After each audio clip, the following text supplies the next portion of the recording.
thank you so much for joining today. It's been a while, so I'm a little bit nervous because I guess I lost the habit of doing these live streams every Sunday, but let's hope we can stay on track. So I hope you are all doing well. As you know, today we're going to talk about social anxiety and maybe try to develop some tools and strategies on how to manage this condition. So to start with, we know what kind of symptoms we can experience when having social anxiety, obviously, right? I don't really have to explain that. It's all about not feeling comfortable in social situations, feeling like maybe we are not sure what we are doing, or maybe we over-focus on certain elements of our experience that are not very useful to us. So in a general sense, in my opinion, I think that social anxiety is heavily pathologized. What I mean by that is that many people think that, okay, it's wrong to have social anxiety. That social anxiety is something that we have to get rid of. That obviously it's like a kind of impairment thing that prevents us from having functional social life. But from my opinion, social anxiety is actually quite a valuable tool that we can use. And in fact, social anxiety or any form of anxiety is useful if we know how to use it, basically, and can be a super valuable source of information. So how can we even start thinking about social anxiety as being valuable to begin with? I mean, it's super uncomfortable. It prevents us from connecting with other people. It probably makes us feel really bad about ourselves and has a super negative effect on our, obviously, confidence and self-esteem.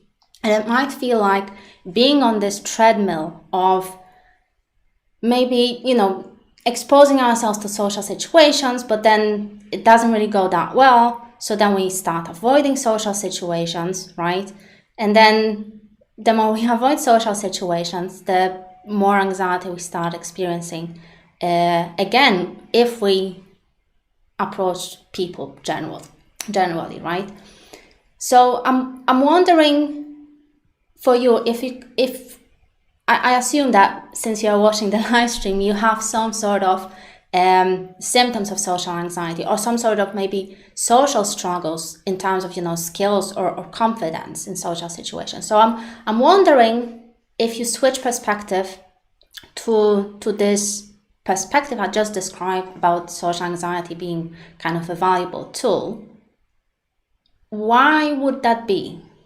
From your experience, if you shift this perspective, why would you look at social anxiety as something positive or something valuable?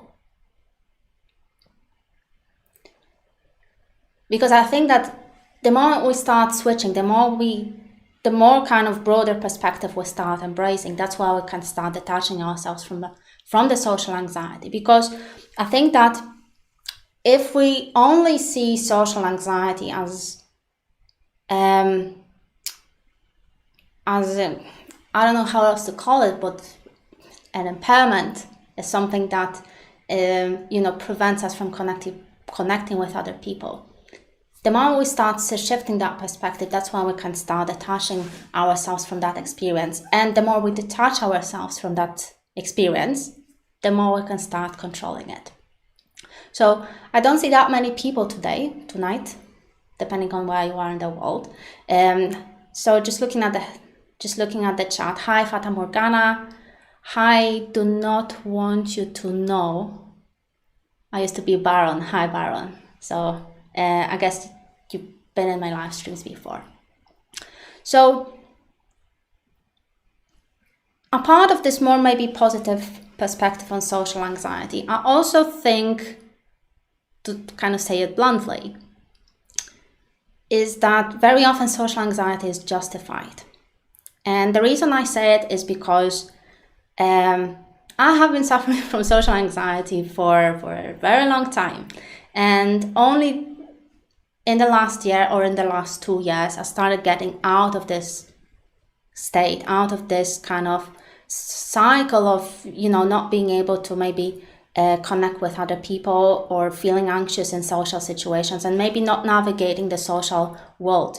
So only recently I've managed to finally leave it behind. And my conclusions are, a part of this more positive perspective on social anxiety, that it can be useful, is that social anxiety can be justified. And so what I mean by that is that when you experience social anxiety, for example, and you then start overthinking that, oh, I've done something wrong in that situation, or there's something wrong with me, or I'm not having skills to connect with other people to manage the social situations. If you start thinking about all these different elements of your experience, perhaps you are right. And if your social skills are low, or if you're struggling in terms of the social skills, then yes, you are absolutely right to be anxious in social situations, because they can be complex. Social skills can be complex. Emotional intelligence can be complex. So perhaps, and I'm not saying, it's going to be applicable to every single person, but I think that for many people, developing the social skills can be actually super useful in managing the anxiety. Why? Because the more skillful you are in social situations, the more you understand people, the more you understand social and group dynamics, the more you know how to act in situations so that you can kind of fit in to the group or to the society, or, in relationships, or however you want to call it. And the more you do it, the more positive feedback you will be getting from the environment. And the more positive feedback you will be getting, the bigger your confidence in your social skills will be. So that's why I've been thinking that maybe at least some of this live stream we could spend on discussing certain, social dynamics or group dynamics that can be useful in terms of, when you understand them, you can start orienting yourself in the social world. And the more you start orienting yourself, maybe the easier it's going to get to navigate it. And then in the second part, in the next part, or in the last part, I'm going to try to brainstorm with you some strategies on how to handle, how to manage, or how to use social anxiety for your benefit. So Fata Morgana says social anxiety, I assume, it's a mask. It can be a mask. If we could approach it from a really negative perspective, if you consider that social anxiety could be like simply an obstacle to gaining experience and learning social skills. So yeah, from this perspective, maybe it is some sort of mask. So when you look at how people interact in groups, for example, interact with each other, and it could be in any kind of context, there are usually kind of unwritten norms, unwritten rules that direct people's behaviors. So we know probably like basic stuff like being, don't talk over other people and, be nice and stuff like that. But there's more to that. I think that with many groups, with the society in general, the first and the biggest dynamic, in my opinion, is the power struggle between people. So what I mean by power struggle is that when you enter any kind of social group, any kind of relationship, even with just one person, each of you will have a certain amount of power. So power from this perspective of social psychology, can be defined as a simple ability to influence other people. So, for example, when you enter a freshly created group, that power struggle will bubble for a while. So people will try to establish their roles, establish how much power, how much influence they can have over other people. If you enter a pre-existing group, for example, that power dynamics will be already there. There's no need to form anything. So this is kind of this broader perspective. But what does it mean for you? a person with, social anxiety, for example, or someone who wants to learn new skills. What does it mean for you? That means that regardless what sort of context you enter or what sort of group you enter, you have a certain amount of power. You have a certain amount of ability to influence the group, to influence the other person, to influence the whole experience. Of course, how much power you have, that probably going to depend on the group and your confidence level and whether, other people will allow you to influence them. But on the very beginning, or on this fundamental level, yes, you have power to influence other people. Yes, you have power to influence people's decisions, influence people's perhaps perspective or opinion, or how they see you, how they understand you to begin with. And of course, you have the power to influence the experience they are having in that present moment. So obviously, if you're going to be nice and polite to other people, they're going to have a nicer experience than if you would be a jerk, obviously.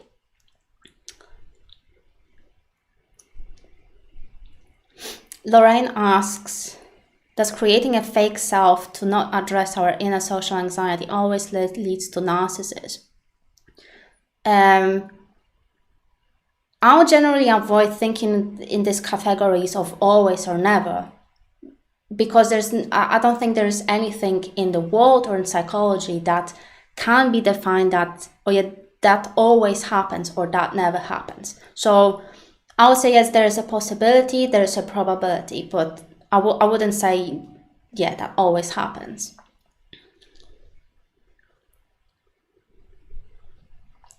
So recognizing that power, recognizing that you can influence other people, I think it's a huge step in realizing that you are not just, some random person or even an object that enters the different social dynamics, but you actually are capable of influencing people. Again, how much influence you will have will depend on many different factors, but first and foremost, recognizing that can be crucial in recognizing what happens in that social group that you belong to, or the people that you interact with. So that power struggle or power dynamic happens on all levels in different kind of relationships. So it's not just, a group with a hierarchy, for example, with leadership or shifting roles, but can also happen in, one-on-one relationship too. So how much can you influence the other person, and how much will you allow yourself to be influenced by the other person? So having this kind of power dynamics in mind can help you to understand that when you're socially anxious, you normally will struggle to interact, to influence other people. Normally will struggle to even claim that power, because what social anxiety makes you do is perhaps make you feel like you are completely powerless or helpless in social situations. You are on the mercy of other people. And that can be terrifying, obviously, especially if you don't know these people, right? And I think, in my opinion, you are right to be terrified, because you don't know what to expect from other people. So that's why it's important to claim that power, claim that at least acknowledgement that you have the power to influence other people, and it's okay. And also to keep in mind that other people can influence you. So something to keep in mind, that it's not just a one-sided, right?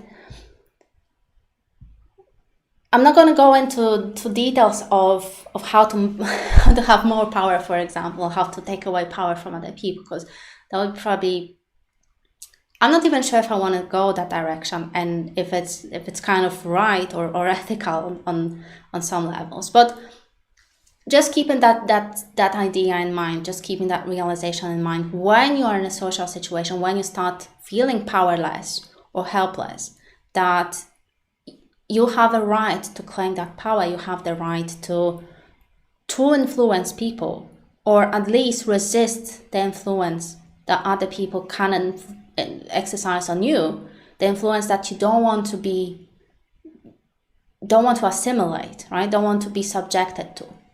So keeping that power dynamics could be super helpful, in my opinion. And I think generally with groups, so we know about power dynamics, and that kind of leads me to this idea of obviously conscious and unconscious realm. So I think rarely people think about social dynamics like power struggle or power dynamics, which I think suggests that I think in many relationships or groups or society in general, people don't think how they act in groups. People don't think how or why they do certain things, especially in groups. Groups are, in my opinion, they can be scary in a way that they might threaten your identity. They might threaten your ability to be an individual, right? And we know what happens if you look, for example, at gaming stadiums, right? All the emotional contagion and how it spreads, where people kind of lose their identity, they merge with the group. Their identity becomes one with the group. So when people enter the social situations, especially group situations, and the more people there is, the worse it can be actually for an individual, because then you just become anonymous in the group. And once you become anonymous in a group, then what kind of consequences there will be for you. So people can act very unconsciously in groups, in relationships, regardless of the group size, even if it's just 2-3 people, which is already a group. People can already have this kind of unconscious drives, right? So power dynamics, wanting to influence other people or resisting that influence is one of the examples. But I think other kind of unconscious things can include, for example, our needs and fears, right? And we all have them, regardless on how far you are on the spectrum of social anxiety. We all have fears of society, of people in general. And I'm going to explain why. Just going to read some comments.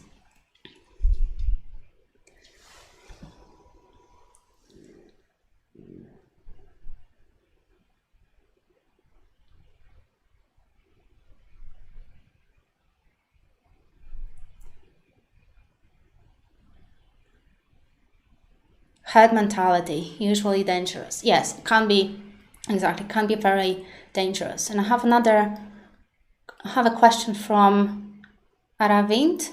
Hopefully I pronounced that right. Can you explain the role of compassion and open-hearted listening skills in situations which might create social anxiety? Yes, I'm gonna talk about it in the second part, where I'm gonna discuss the strategies, because I think that's actually a really good point. So using compassion, yeah. So if you remind me later when I start discussing strategies on dealing with social anxiety, I will be able to maybe expand on that.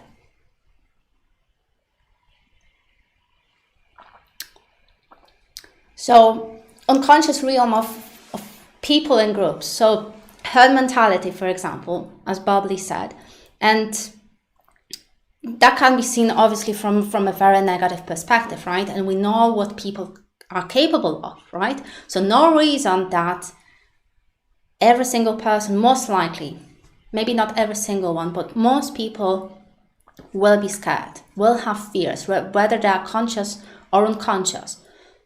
Fears of, maybe immersing themselves in a group, losing their identity, maybe fears of getting somewhat threatened or, excluded from a group, which in the past, in ancient past, was associated with,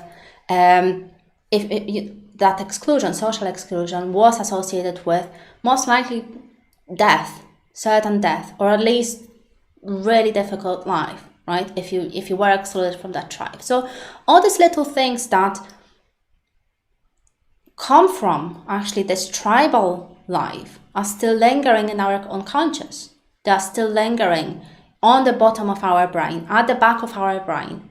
So even if we don't think about it, they still influence us. So all this ancient part of the brain, the reptilian brain, the very quick fear or anger that we might experience that we don't even think about, are all influencing how we might be behaving in a group. So obviously we're way more sophisticated right now. So that's why we have all this kind of boundaries and formal meetings, and we behave in this very civilized way, pretending like all these different things, all these different fears, all these different emotional reactions in groups can't influence us. But from my perspective, yes, they do influence us. That's why there is a power struggle. That's why people get jealous.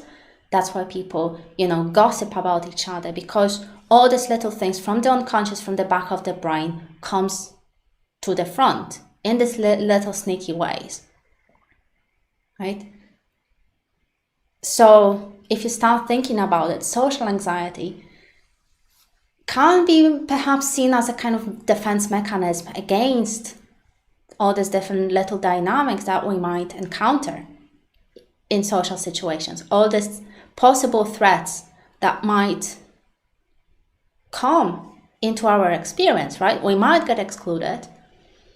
We might get rejected by other people. We might perhaps immerse ourselves so much into the group that we lose our power.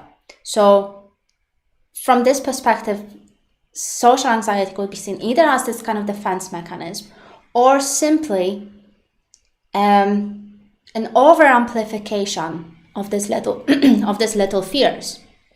Maybe they're not so little, but once you start thinking about it, for someone with social anxiety, very often what we do is that we think that we are the only one experiencing these feelings, is experiencing social anxiety or stress or awkwardness or uncertainty and ambivalence in social situations. But the truth is that we all have the same brain mechanisms, basically. So most people, if you actually start paying attention to social situations, most people are actually super nervous and awkward, at least at first. And then very often it stays, unless we start making friends with someone, unless we build trust, we start trusting the group we belong to. So when you do enter a novel social situation, any of you watching this stream, including myself, it is normal and human to experience these fears of a possible threat to our survival, which is all, again, on the unconscious realm. So if you start thinking about it, isn't it kind of comforting to realize that when you meet a new group of people, it's not just you that is nervous or stressed out or awkward or uncertain about the direction of the group. It is not you. But with social anxiety, very often our attention is just on us, that we are doing something wrong, or we can't do something, or we completely go blank, we freeze, right, as a potential defense mechanism against all these possible threats that linger in the unconscious. And we rarely turn our attention outward. We rarely think about how other people are finding this experience. So thinking about all these different possible unconscious influences on people's behavior in social situations and groups, I think can be kind of comforting, because the moment you start understanding, the moment you start seeing potential causes of why people acting in specific ways, the more you start kind of orienting yourself in the social world. So you become a part, consciously, a part of the network between, people, obviously. Network of people where you see the role that you might be playing, you recognize the influence you might be having on other people, you recognize the influence other people might be having on you, right? And isn't it comforting? Isn't it can it bring, kind of certainty to your position, to your role within a group? Because with social anxiety, very often we might feel like we don't know what we're doing, who we are in this social group, or in this relationship, we freeze, and it's just all confusing mess. But the moment you start paying attention outward, right? The moment you recognize your role and your influence within a group, or lack of, or I wouldn't recommend it, because then that means other people kind of keep influencing you. The moment you start orienting yourself and recognizing all these little nuances, relationships, perhaps hierarchy, right? Who has the most influence? Who has more influence, and why? Why people acting in particular way? The more you do it, the more you orient yourself, and also you start turning your attention outward, away from all these unpleasant symptoms you are having, right? And the more you do it, the more you pay attention outward, the more you can start controlling how to act in the social situations. The more control you have over your behavior, over how you respond to other people, right? So if someone, for example, snaps at you or gives you a weird look, they might be right, because maybe you're acting weird. Sorry to break it to you. But also they might be acting that way because they feel somewhat threatened. So they unconscious fears of exclusion, or of losing power perhaps, of not belonging, of whatever that might be, they trigger this emotional response in them. So that kind of leads me to how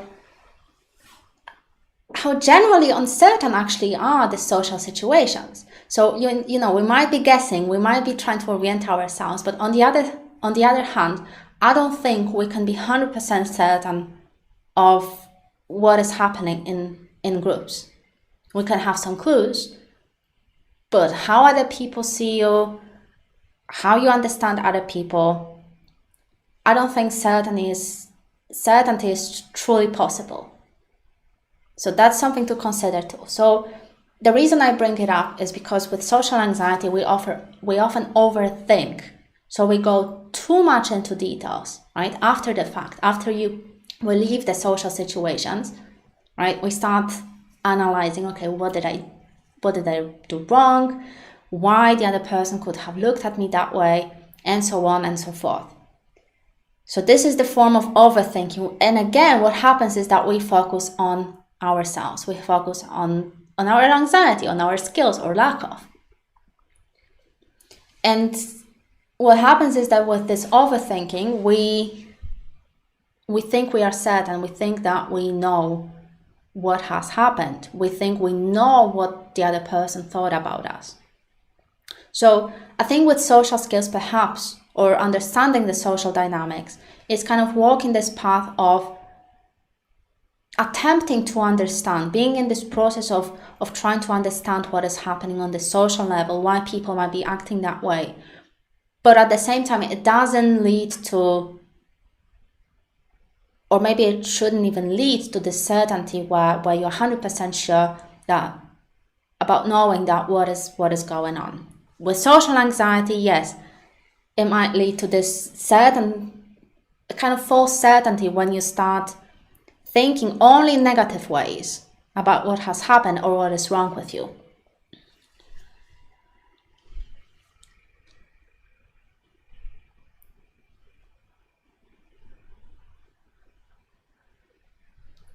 AJ says, we can't control a lot of things. Trying to control everything makes us neurotic. Right. And I think with social anxiety, what we're trying to do, we might be trying to control everything. We might be trying to control our behavior, how we act, how we breathe, how we smell, how we talk to other people. So, but there are things that we can't control. We can't control how we respond to other people. We can't control the influence we might be having, right? We might control how much we want to resist the influence of other people, or allow that influence, because very often it's positive. It's not just you want to resist the influence. There are positive influences out there, and I would say it's probably I hope, idealistically, there's maybe 80% of positive influence to 20% of negative influence. So something maybe to keep in mind, but that's just my subjective experience. I don't know the actual ratio. Yeah. Will be interesting to calculate. So with positive influence, obviously someone can motivate you, someone can boost your confidence or self-esteem, give you this, nice boost of feeling good about yourself, right? And also they can guide you, they can provide an advice, they can reassure you, they can comfort you, they can support you. So there are many different forms of influence, but I just wanted to clarify this because I had an impression like I was portraying the influence as something completely negative. So I should have defined the influence straight away. So by influence, I mean obviously how you interact with other people, the effect you are having on someone.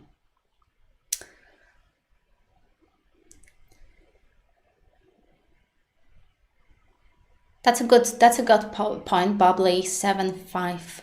I think if you internalize others, then you are not open and true to yourself, and others detect that. Yeah. So what happens if you're not open and true to yourself? I think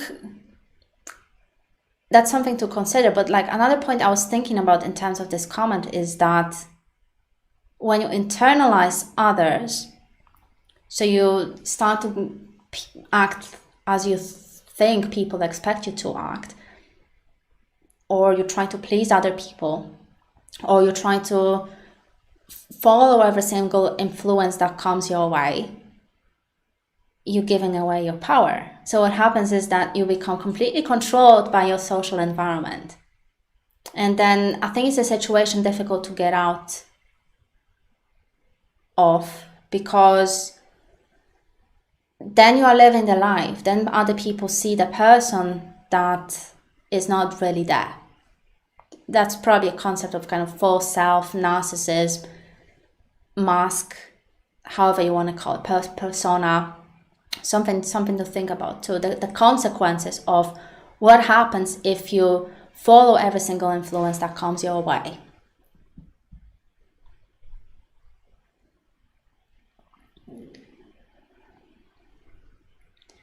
So generally, I think that just to kind of quickly summarize this bit on social dynamics, very basic social dynamics, is that I think generally in social situations, everything gets amplified. So your fears will get amplified, your learnings will be amplified, your positive and negative emotions will get amplified. It's like, because when you connect with other people, it's not just your emotions that you experience, but also people's emotions. So in general, it's worth to think about it, so that you know what kind of group you want to be part of, and what kind of groups you want to avoid. What sort of people, what sort of group you want to identify with, and what sort of group you want to disidentify from. So by identifying, I mean that you simply see that group as a group that you belong to. That's how I would explain it. So with identifications, which I would be careful with as well, just going to talk about it in a minute. So when you identify with that group, you start belonging to that group, and then you start sharing an identity with that group. So people in that group have lots of commonalities with you, and they start thinking kind of similarly as you. But there is a danger to that of losing your true identity, right? When you only think about yourself as being a part of some group, or thinking about who you are as a person as being defined by that group, and that group could be anything. It could be your college group, your workplace group, your nationality group, your community group, your humanity group, right? I think the more you identify with that group, the more your identity will start depending on that group, on how that group acts, what sort of norms there are in that group, right? So what is right, what is wrong, how to act in certain situations, what you should do or what you shouldn't be doing. So the more you identify with some kind of group, the more that identity will become a part of you, in a sense. So then you start thinking basically in your everyday life like that member of that group, basically. So something to keep in mind. And I think it's another basically social dynamic or unconscious dynamic that can be influencing us on many ways, on many levels, because then you can start thinking about your identity as of right now. How much of that identity is defined by the groups that you already belong to? So all of you, for example, now in this live stream are a part of this little social group, part of Mind Mastery live stream, right? So this is already a group. So then the fact that you watch this live streams, that you are getting some sort of, I hope, valuable information from it, that becomes part of your behavior, your identity, how you start thinking, how you start acting in behavior. So then, as a little kind of thinking exercise, which you might do now or after the live stream, how many other groups there are in your life that you've been identifying with that are defining how you behave, how you think, how you feel about, how you judge things, what sort of values you have. I think it's a kind of worth an experiment, worth evaluation that you can do, basically, to see how entangled you might be with different social groups. It's not necessarily bad to be entangled, but accordingly to the process of individuation, Carl Jung's theories on individuation, what you want is actually disidentify. And that's why it's called individuation. You emerge from the social world, right? You emerge from this collective conscious and unconscious as this autonomous human being, not influenced, not kind of controlled by various social groups you might be identifying with. So something to think about. It doesn't mean that, with individuation, you completely put a barrier and you stop interacting with people, but it's more about this kind of emergence of authenticity and acting in groups as an autonomous individual. So if you disagree with something, you're not going to interact, you're not going to support that behavior that you disagree with.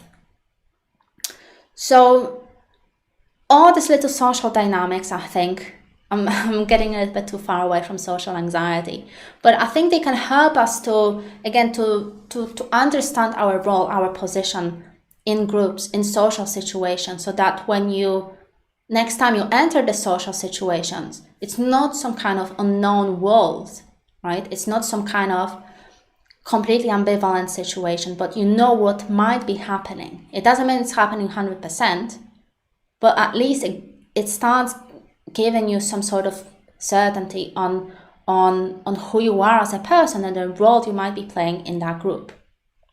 So I'm going to now switch to a little bit more maybe practical things, skills or tools that we can use for dealing with social anxiety. Because, so we might be having maybe a broadened understanding on how to act in groups, what sort of things you need to consider.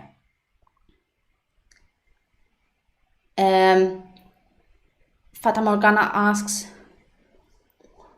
what about the need to belong? Yeah, that's an important one. That's one of the things I was talking about before in terms of fears of exclusion, because we all have that need to belong, and it's on the one side. I can see why you asked this question. On the one side, there's this need to belong in order to feel safe, in terms of being that part of the tribe, for example. But yeah, there are benefits of belonging to social groups, like, mutual support and comfort that you can gain, and learning. So that's the kind of influence I've been talking about, and how everything gets amplified. So need of belonging is not just one of the needs that's there. But I'm not going to go into needs, because I think depending on the stage of development, you're going to have different needs of why you want to connect with people. And it's not just the need for belonging. So okay, practical tools and strategies. So based on what we've been talking about in terms of social dynamics,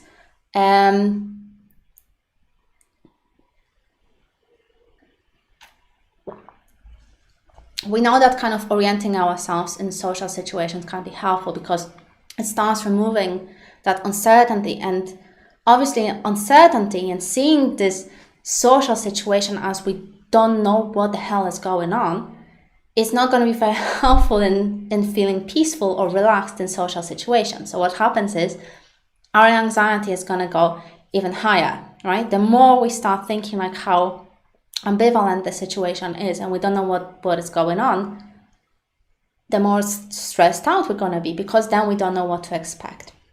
And that's how anxiety works with anything. It's not just in terms of social situations, but with you can get anxiety, in about anything really.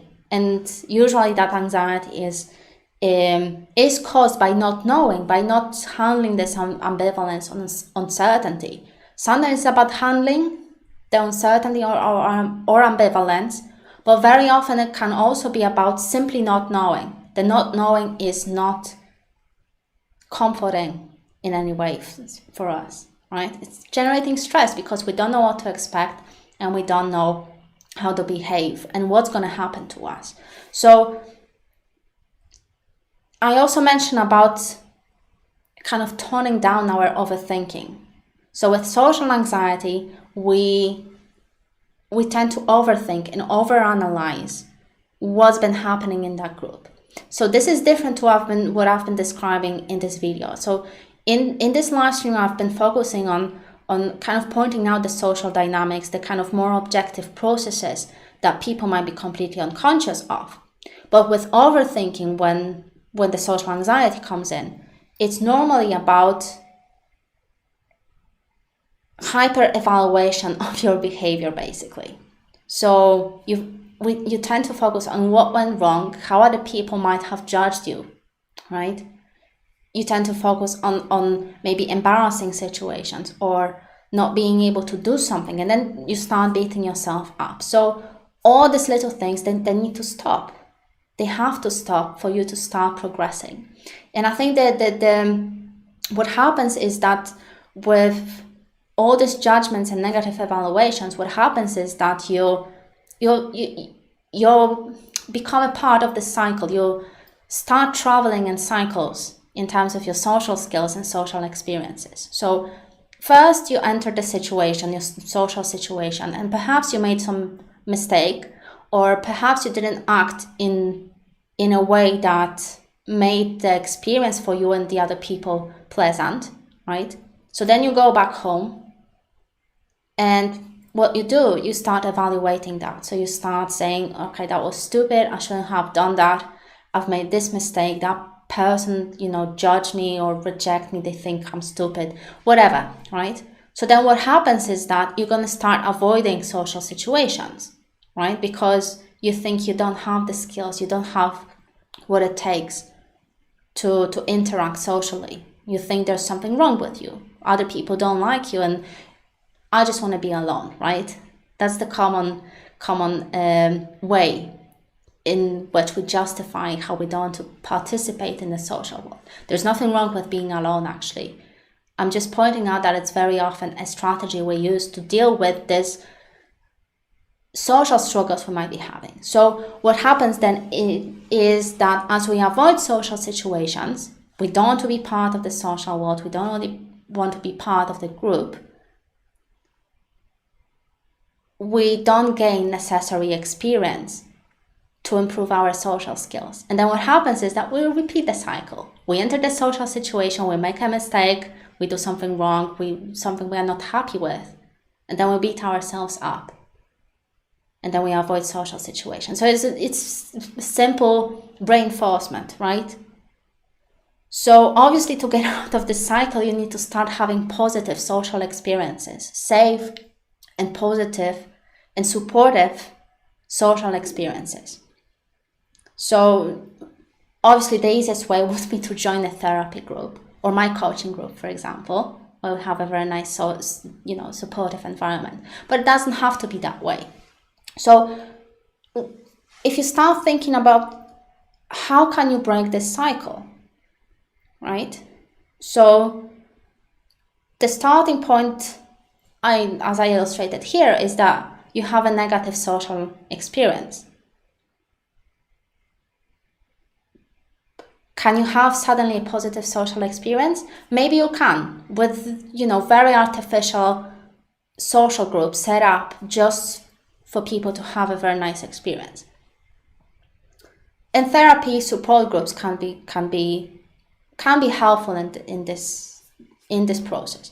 But I think the easiest way, the things that you can actually do, is to focus on these two other elements. So stop beating yourself up for not following certain norms, not being able to be socially competent, or doing something wrong. You have to stop beating yourself up, obviously, and then you have to stop avoiding social experiences, social situations. These are the two things that you can actually control, at least to some extent. So with actually moving away from the social anxiety, it's not through this attitude of that there's something wrong with you. With this perspective, what happens is, it's like with any other feeling or emotional struggle. It's like the more you do it, the more you try to get rid of it, the more it's going to persist. Why? Because you are focusing on it. Because you start thinking to yourself, your life starts to revolve around how to get rid of social anxiety. So that's why I started this live stream, kind of encouraging you to maybe look for a more positive perspective, to detach yourself from this need to see social anxiety as something that you need to get rid of. So accept the fact that there is a reason why social anxiety is there. It might be related to you not having confidence, or not having social skills, or simply beating yourself up, or avoiding social situations so that you don't have a chance to get XP, basically. And since you don't have a chance, you miss chances on gaining that experience. You don't have an opportunity to develop confidence and positive social experiences and social skills. So again, if you focus on the simple 3 steps, 3 parts of the cycle, you can choose either to start, or to rather stop beating yourself up, or you can focus more on not avoiding social situations. But my advice, and I think the logic here dictates that it's best to stop beating yourself up, basically. Just start with the simple step. Stop evaluating so much and analyzing every single social little thing that came your way. Stop, judging yourself in such a harsh, negative light. And it usually helps. Someone asked before about compassion. I think self-compassion, self-acceptance, and understanding of the social world. So compassion not just towards yourself, but also to other people who can be super stressed out, super fearful in social situations. I think it can be very helpful in realizing that it's not just you who struggles. Social world is super difficult to navigate. So we're all doing our best to get along together without killing each other. So stop beating yourself up for maybe making mistakes, or not doing something right? And obviously stop trying to overanalyze every single thing, because there's no way for you to have that 100% certainty that this is what happened. Complex Existence, thank you so much for your support. I have enjoyed your channel and content for a while now, sending positive vibes to you and everyone in the chat. Keep doing what you are doing. Thank you so much.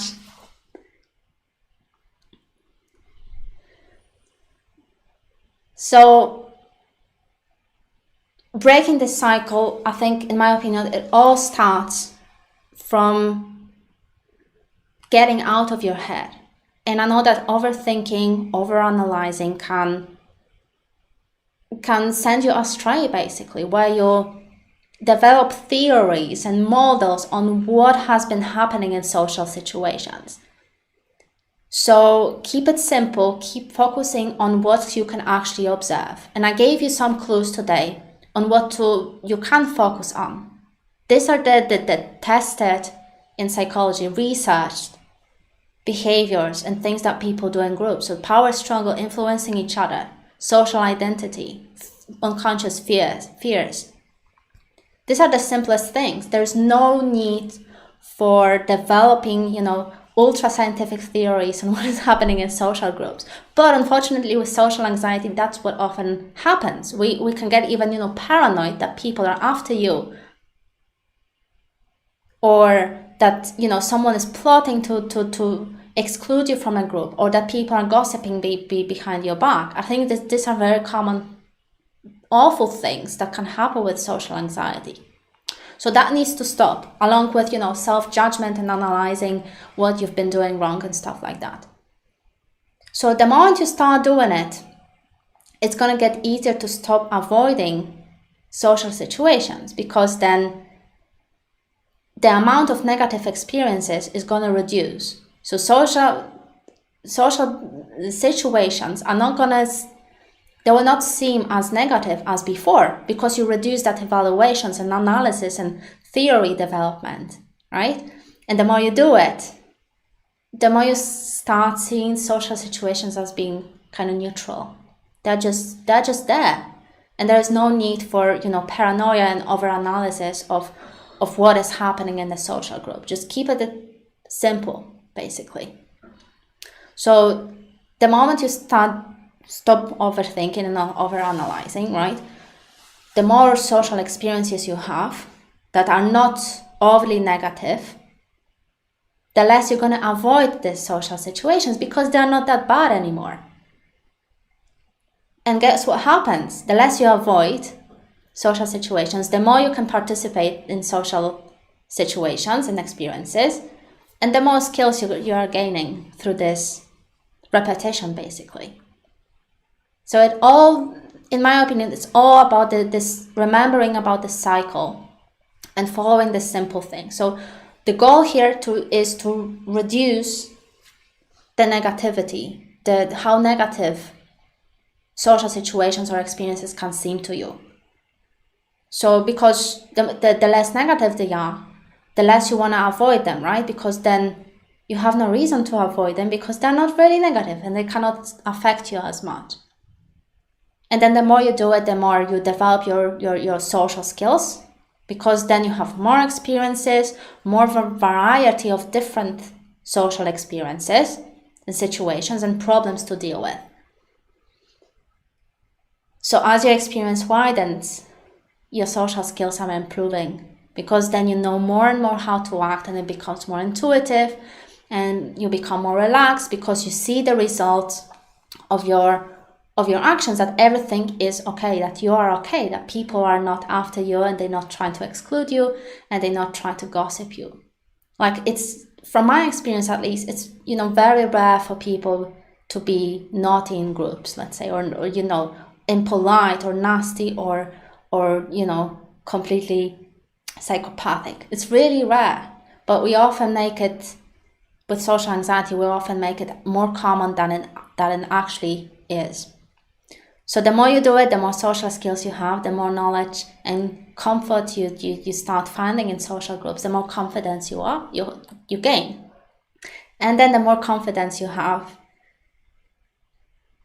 the more comfortable you become in social situations. So this is a very simple model of basically how to break this pattern of social anxiety. Because in my opinion, social anxiety is just being on this loop of not having good, positive social experiences, and then criticizing yourself for not being good enough, for example, or doing something wrong, or that people are completely wrong, which is just the same mechanism turned outward.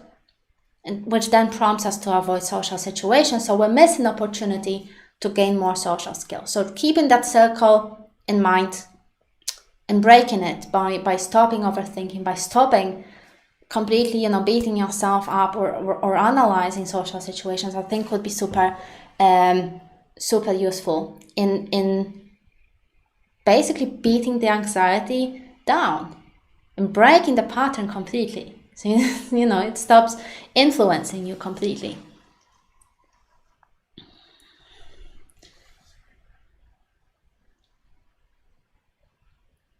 Right, exactly. Like Zams, hopefully I pronounced that right, said, when you stop avoiding, you stand up like a man or a woman. Then you get knocked down and then you avoid again. Right, so it's important to keep going. It's not going to be easy, especially if your social skills are not that great, because you haven't had an opportunity to have positive social experiences, which really sucks, because we all I think should have an access to them, at least once in a while.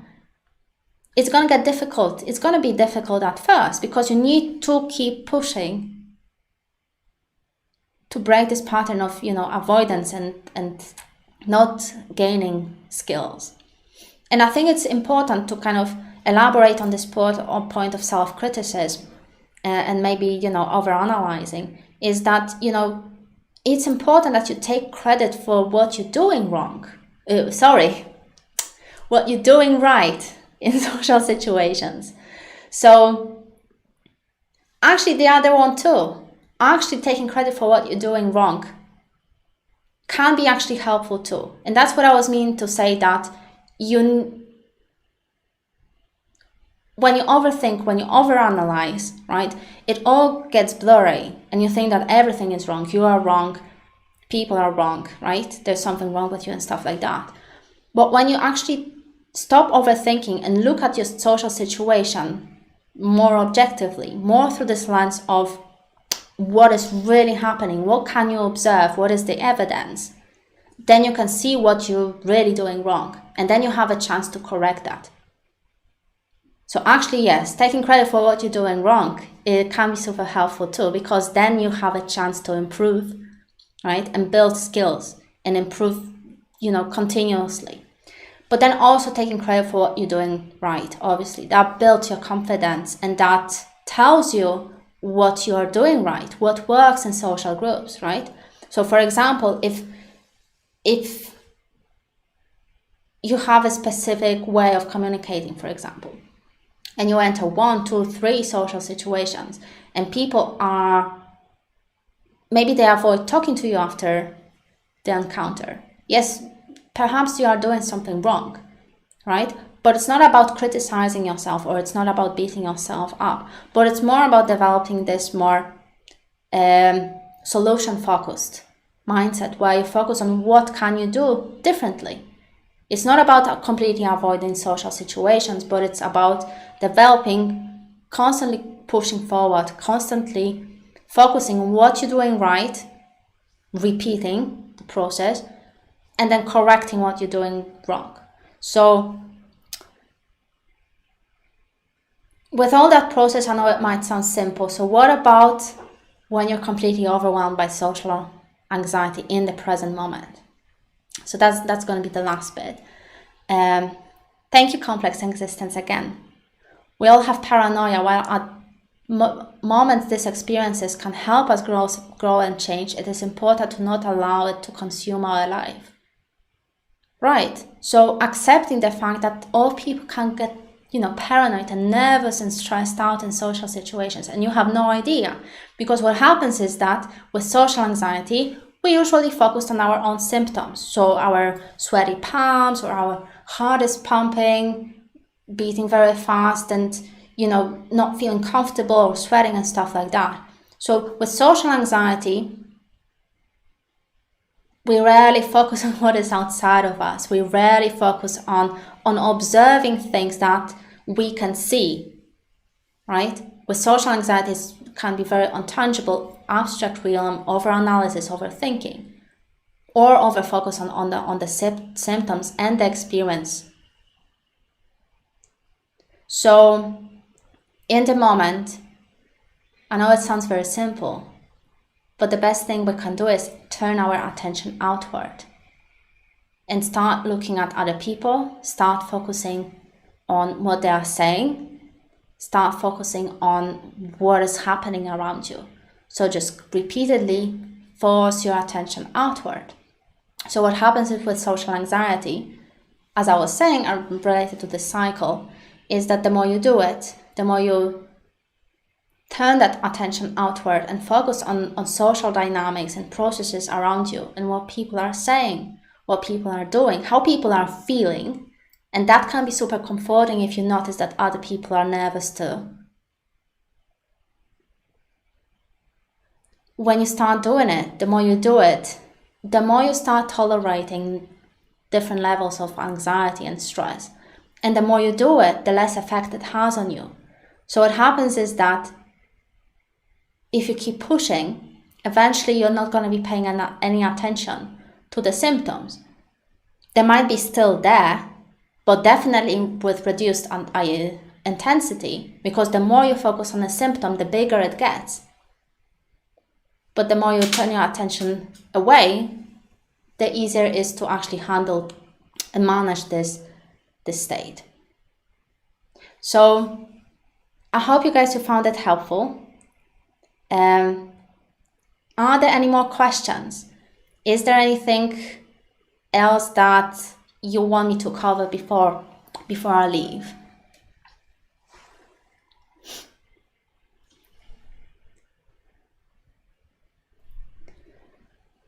Wary watcher, I just clicked on your Instagram link. It doesn't work. I'll have a look after the stream. So I'm gonna, if it doesn't work, I will update it in comments.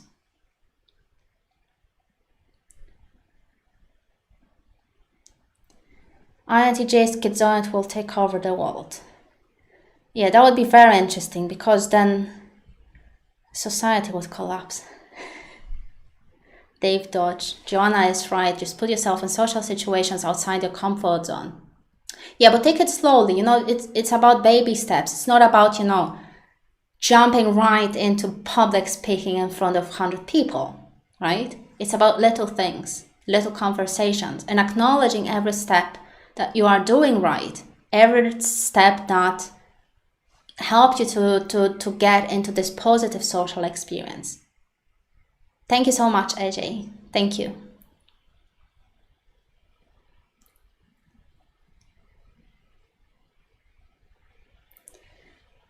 It seems, all right, that's a good point. It seems like a little complicated when confronted with people who seem to dominate and prove a certain point. It is very challenging to stand up for our view and also to be assertive in a gentle way. So when people seem to dominate and prove a certain point, so I assume, for example, being opinionated about certain things or appearing like they have knowledge and stuff like that, that their perspective is right. Why do you need to be right? Why do you need to stand up for your own view? Then you play in the dynamic. Then you basically, you're engaging in this power struggle that you need to be right too. So you're basically coming down to the level of that person or joining them in their reality. So you're engaging in this unconscious realm, right? So why do you need to stand up for your view? Is it really that important? But then what about being assertive in a gentle way? So let's say someone tries to influence you, you don't want to do something, you disagree and stuff like that. How to be in a gentle way? Well, isn't it all about kind of balancing and negotiating between your needs and social needs or someone else's needs? So obviously you have your needs. That's why you want to be assertive in the first place. But then the other person has also their needs. So when you need to say no, when you disagree with someone, when you want to leave a situation, when you want to do something else, you're going to hurt certain people. There's no way around it. People are going to get hurt, and there is absolutely nothing we can do about it apart from being codependent and saying yes to everything. So this acknowledgement, I think, can be very helpful, especially for people who struggle with assertiveness. It's often about this fear or guilt about hurting other people. I know it's blunt, and I know it's, maybe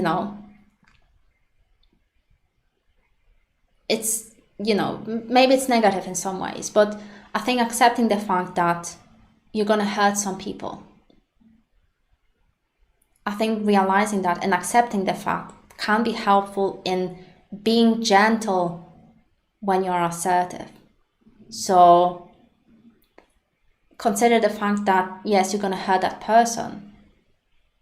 How can you minimize the pain you're going to cause them? I think that would be a good way.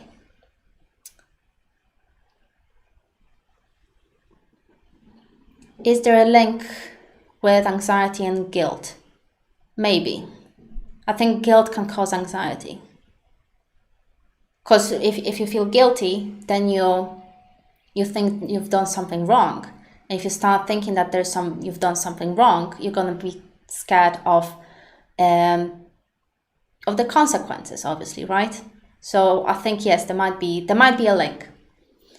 All right, guys. So just a kind of last point before I leave. I will be soon opening a new group coaching program, which will start in January. So I think it's a great opportunity. If you have social anxiety, by the way, this is going to be a super great opportunity for you, because all our sessions are, straightforward, friendly, supportive, right? We all a bunch of, introverts trying to solve problems and move forward in life. So the next program is going to be starting in January. And using that opportunity, we're going to be working on improving self-discipline skills, getting motivated, getting things done, stop procrastinating, develop more confidence, understand how to maybe induce more flow in your life. So all these little things that can help you to basically get a good start in the new year. So I will be opening up the calendar during the week. I think I almost finished planning the program. And in the meantime, if you are interested in coaching, but you're not sure whether it's right for you, what coaching is about, or if you prefer to work with me on the individual basis, you can schedule a free consultation on my website. So thank you again, everyone, for joining today. And it's been, as usual, a real pleasure. And I hope to see you next time, probably either next Sunday or in 2 weeks. Thank you again, everyone. Take care.